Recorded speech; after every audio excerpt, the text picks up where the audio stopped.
สุ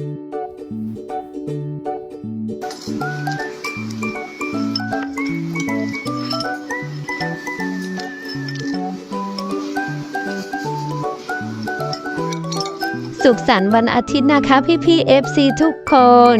ขอให้พี่ๆ FC มีความสุขในวันหยุดวันนี้นะคะวันนี้แอดมีความน่ารักของน้องเกลพี่สายฟ้าพายุมาฝากทุกคนกันนะคะโดยเป็นการอัปเดตจากแม่ชมค่ะทุกคนวันนี้เป็นวันอาทิตย์ที่แบบว่า colorful สุดๆเลยนะคะมาเป็นทีมเลยค่ะใส่เสื้อเป็นทีมเดียวกันเลยนะคะ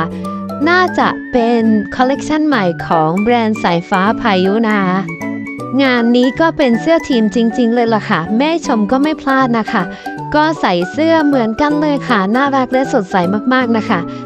ใครที่ทนกับความน่ารักของนายแบบกับนางแบบแบรนด์นี้ไม่ไหวนะคะก็อย่าลืมนะคะเตรียมเอฟกันได้เลยนะคะ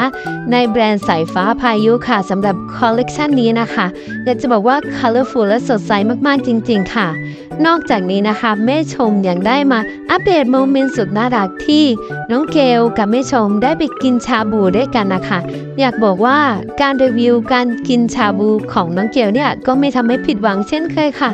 สำหรับใครนะคะที่ยังไม่ได้ทานอะไรในวันนี้นะคะเห็นน้องเกลกินแล้วก็คงอยากจะไปตามนะคะไปหากินชาบูแบบน้องเกลอย่างแน่นอนเลยค่ะทุกคนค่ะอยากบอกว่าน่ารักมากกินชาบูยังไงให้น่ารักขนาดนี้นะคะเดี๋ยวเราไปรับชมความน่ารักของน้องเกลกันเลยค่ะ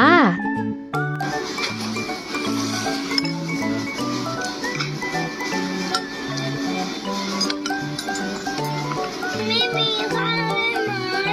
น้องไม่เอาข้าวใช่ไหมก็เจ็บเพียข้าวใช่ไหมน้องจะเอาได้สิเอาได้ไหม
It's like the nigga, like cafe.